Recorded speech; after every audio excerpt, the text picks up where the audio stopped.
Hey everyone, in my latest podcast, I discuss how many multi-state operate cannabis companies, the ones with the big flashy names, have underperformed to say the least over the last 18 months. What we're starting to see and learn now is many retail investors are pivoting to tier 2 companies. In our latest podcast, we sit down with one company that's generating positive free cash flow consistently quarter over quarter. Who is it? Find out now in our latest podcast. What's going on, bro? Hey everyone, welcome to the latest podcast here at the Dales Report. As always, if you like the stuff that we're producing, feel free to leave a comment below and always click on that bell for all notifications. And if you like our channel, subscribe, because this morning, big company we have in the U.S. cannabis landscape, we welcome the Chief Administrative Officer of MariMed, John Levine. John, good to see you. We were talking off camera, a proud Red Sox fan in Boston. How are things? Things are going very well, Chad, and I appreciate you taking us on the show today. Yeah, you know what? First off, job well done on how this company has been performing, and the recent uplisting on the CSE in Canada, where you trade under the symbol MRMD. What's been the feedback, I guess, from your investor base since the big news? People are very excited that we've dual listed. It's giving our investors in Canada and some in the U.S. the ability to really be able to trade a little bit easier because of the restrictions here in the U.S. Yeah, well, a big step in the right direction. I want to have you on, obviously, here today. There's been a lot of conversation in the cannabis space about focusing primarily on the flashy MSOs that include the True Leaves, Career Leaves, GTI, Cresco, and Verano. However, most investors feel that they're obviously underperforming, to say the least, which is an understatement considering what we've been going through in this industry right now. But as some of these investors look for more tier 2 companies in the space, often a name that's getting brought up more and more is MariMed, and how it's one of the most, I guess, from what I'm hearing, most underrated MSOs currently in the country. My first question is, do you agree with that? And if so, why? Yeah, absolutely. I mean, we've been flying under the radar for years. We started out, unfortunately, as a consulting and management company where we helped grow our partners into development, winning applications, then building out their facilities, getting them operating, showing them how to run the books and records, and running the operations from the front end to the back end, and making them profitable over the years, and going through with our SOPs and our management on a day-to-day basis. So we've been very fortunate, and now we've started to roll those into MariMed. Our partners are now part of MariMed, and we're able to report that on a ongoing basis.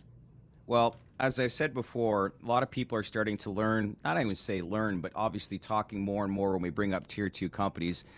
Let's face it, it's been a speculative industry, but you're one of only a handful of cannabis MSOs that is consistently profitable. For those watching right now, your company, MariMed, is generating positive free cash flow with virtually no debt on your balance sheet, which is impressive, knowing very few are currently doing it. So when looking back to where you are today, what would you say were some key business decisions that made you put yourself, I guess, in the situation and position you're in right now? Well, we have a lot of financial discipline at this company. We've been very disciplined on how we spend our money, how we raise money. And the fact is that when we went out and we were in the consulting business, we operated these businesses as if they were our own, even though we couldn't report them. But now we've been rolling them up, and we've been focusing on using that cash flow to grow those businesses even more within the states that they're in and make them more profitable, plus also get to the limits that they're allowed within each of the states. Interesting. So let's talk about some of these states and numbers and profitability. Where you initiated full year 2021 revenue guidance of $100 million and EBITDA guidance of $30 million, and smashed both totals by $21.5 million and $3.1 million respectively. So why has, I guess, how have you been able to, I guess, beat revenue and EBITDA guidance handily while other tier 1s seem to be obviously struggling? Well, it's financial discipline again. I mean, we concentrate on our SOPs and the way that we run the operations. And we have grown these internally before we bought them and rolled them in, and had all these processes and procedures and made them profitable. So we've been able to maintain that integrity and run lean and mean and follow that financial discipline without growing faster than we can grow out of our ordinary course of business. When you talk about financial discipline, like, can you give me some examples? Again, we're using our cash flow to pay for the expansion of operations, such as here in Massachusetts, we built out the grow facility to start with how many grow rooms we needed until we were cash flowing. And then we added on, we had them all built, but we just had to buy the equipment, put it in, get them up and running, and start to expand our business within Massachusetts. Massachusetts is a great market, but it's one that we took our time and grew into, and the same in Maryland. And we've grown Maryland to the next level, and we're expanding, as we just announced, our new kitchen, our expansion of our kitchen in Maryland is going to give us the ability to produce more of our branded products into that market and really take advantage of the ability to make better quality and manage our brands and get them out there. Can you educate us a little bit more on the state of Maryland? It's the state that doesn't get brought up a lot when it comes to cannabis. However, some of the people I've spoken to recently talk about it being a very lucrative state. Do you care to elaborate on why it's such a industry, or I should say state, that you feel and your company feels is a great opportunity?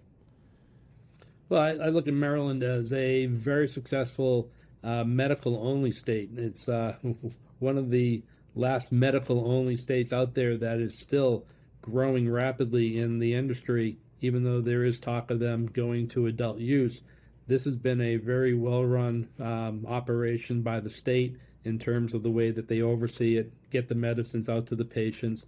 As rules change, they have been very good about working with the companies on getting them to get the proper approvals to make sure that they're not slowing down their processes.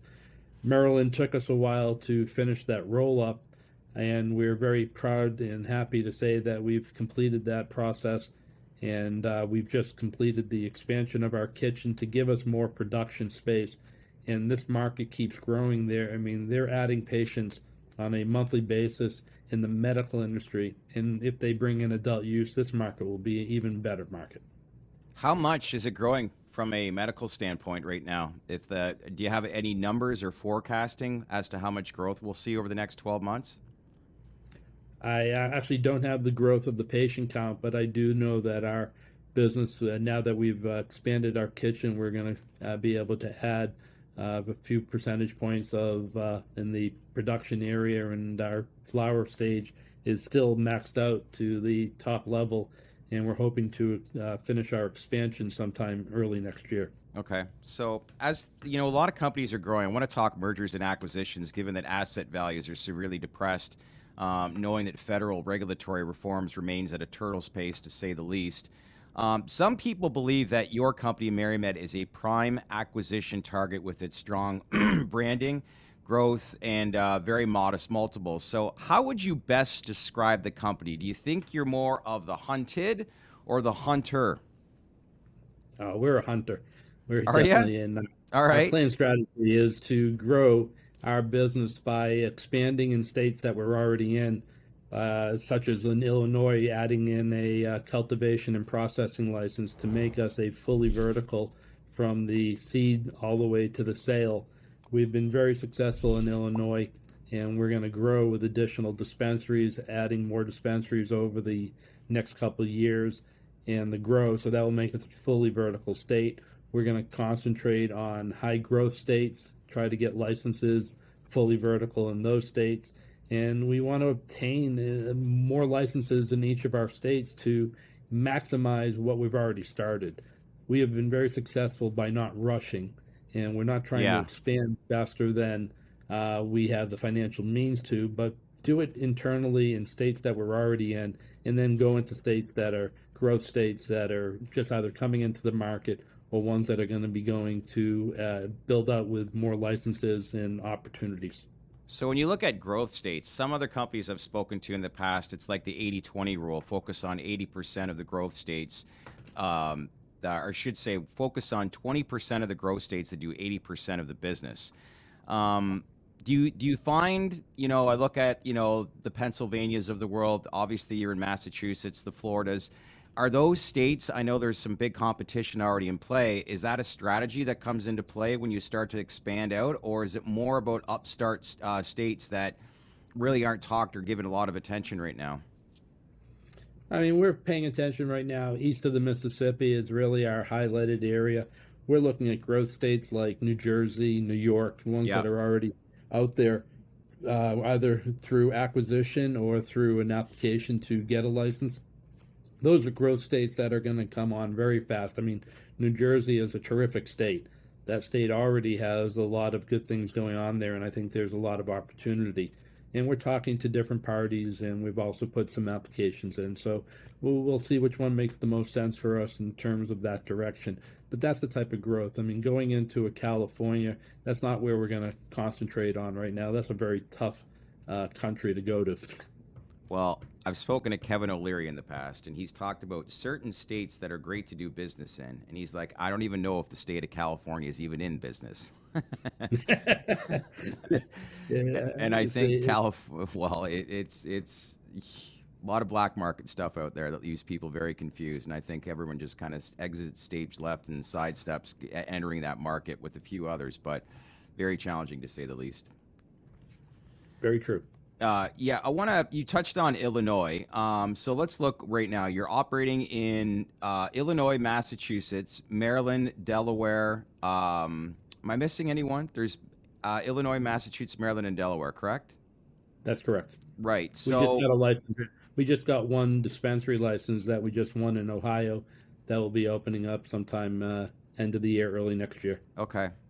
Ohio, big growth opportunity too. You announced actually back in May that the Maryland Medical Cannabis Commission approved the transfer of 100% of the ownership of Kind Therapeutics USA LLC, which means you'll be operating in that state. So when you look at that announcement, how does that acquisition fit into a broader strategy?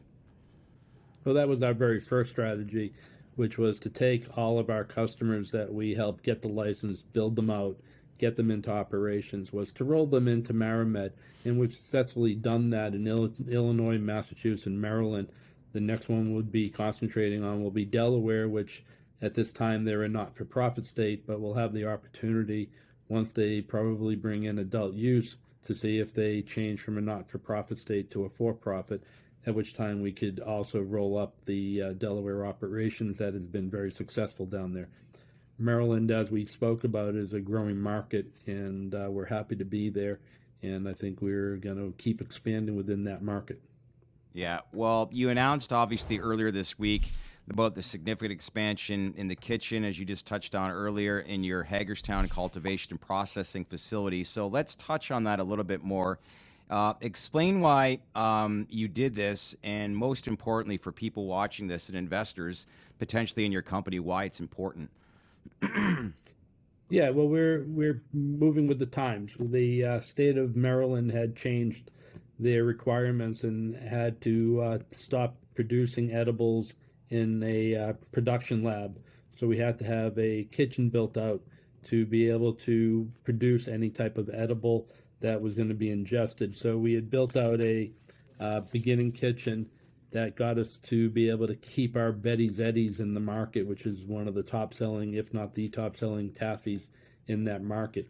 And we're now be able to expand into a full GMP kitchen, and we're going to be right in there with all the other people with a lot more brands. We have a whole slew of brands out of our own company with the Betty's Eddies and the Confusion and the Vibations and Bubbies, so that we're very excited to get our other brands into their markets, which have all been successful in all the markets that we've launched in. One thing, and I know you guys had an incredible campaign. I've talked about this with Bob in the past about the 850-pound brownie that made it all the way to Jimmy Kimmel's show, which, how long has it been now since that? Was it last fall? I want to say it was last fall, yeah. So when you look back 7-8 months ago, everybody loves branding and loves obviously attention. If you were to look back at that whole, I guess, program as to what the idea that you guys put into place, how much did that benefit and really give you awareness with regards to your brands? Did it help at all? Is it easy to trace and track looking back at the program itself? Well, that whole Brownie situation was an amazing situation. We didn't have any idea that it would be as successful as it was. Everybody's still talking about Right. the Brownie and being, I mean, we made it on Saturday Night Live, Jimmy Kimmel, I mean, local news, national news. So having that national announcement out there and even just getting on any of these shows is amazing. It helps our brand get much more awareness as we go into these states. People are like, "Oh, that's that Brownie. I got to try me one of these bevvies, Right. Bubby's baked," and they're So it's finding helped a that they're. lot. It really has, and we're very excited as we move into additional states with Bubbies that they keep taking off. I mean, we launched it in Delaware several months back, and they're just doing great there. So Delaware's that so happy. when you look at some of your brownie products related to that campaign in certain states, they obviously see the correlation between the two and they remember a lot of that stuff, is what you're saying, because branding is such a challenge right now. So many brands out there, and yet people are having a difficult time in coming up with a strategy. But this obviously was brilliant. So you indeed are seeing the benefits from it all. We are, and we've added a lot of good team members here for our brand marketing, and we keep pushing new Yeah. information out about all of our products to have that success, just as we had with the Brownie. Slow and steady wins the race, right? Absolutely. Yeah. Last thing I wanted to ask, there's been signs of margin erosion in the industry over the past couple of quarters, but it's not difficult to really quantify, given that some multi-state operators are concentrated in markets that have been around for a while, to say the least. So, given your company, MariMed, is operating predominantly early state markets, are you seeing the same thing, or has demand pricing remain robust, do you find? We're seeing the cutbacks in the sale values. It's becoming a more competitive market, but we're a leader in a high quality craft grow where we're producing high quality flower and products that have been able to maintain higher pricing than what the market's demanding. We've been very fortunate that our flower is very well known in each of the states, so that the high quality of flower, we've been able to maintain a little bit higher value on our flower than the prices that are dropping dramatically in each of the states that we're in and that we've been watching elsewhere also. John, what's your take on what's going on in Washington? You know, last week there was COA that was brought. Potentially this could get a vote again. A lot of people say it's dead on arrival, but do you think there's some sort of legislation that will happen before the midterms, knowing this is probably the last ditched effort? And I know you probably don't want to talk politics, but when you look at the grand scheme of things, I know, right? Nothing like putting you on the spot, but do you think that we will get some sort of banking legislation moved within this industry between now and the midterms? Well, being in this industry for as long as I have, I would have thought that we would have seen some banking adjustments already. Yeah. But I will tell you, I'm just very disappointed, and I personally don't think that they will get anything done in this semester, and that basically we'll be waiting at least another year before we even have any hope. It's just very sad that the government just can't realize that this is a Yeah. high demand medicine and industry.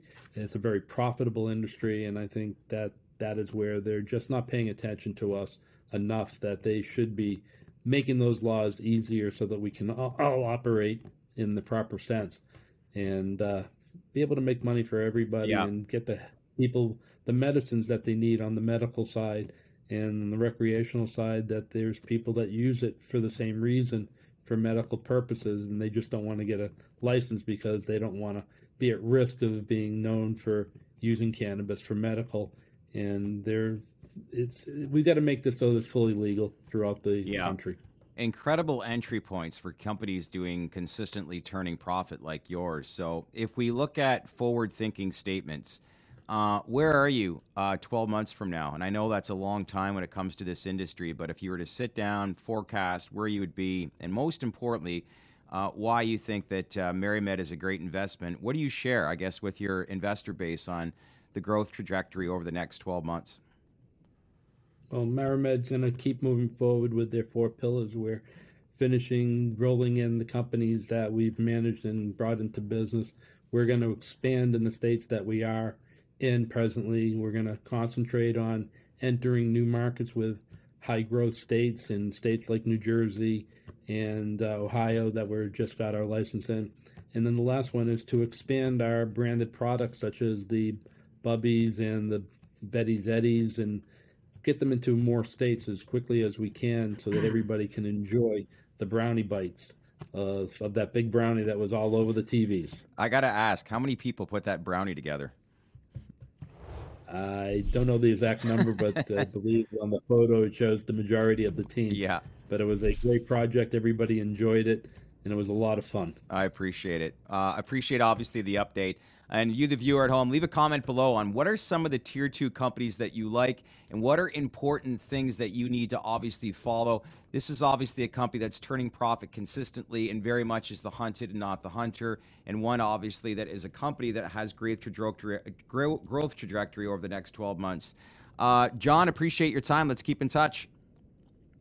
Thank you very much. It was great talking to you again. You as well. Take care. Hey, everyone. Thanks for watching. And if you like this video, wait until you see what we have next. Some of the best thought leaders in the verticals that we cover, from cannabis and psychedelics to cryptos and NFTs and sports wagering. So if you want to learn more, make sure to click on that bell for all notifications. And don't forget to subscribe to our channel. Thanks for watching.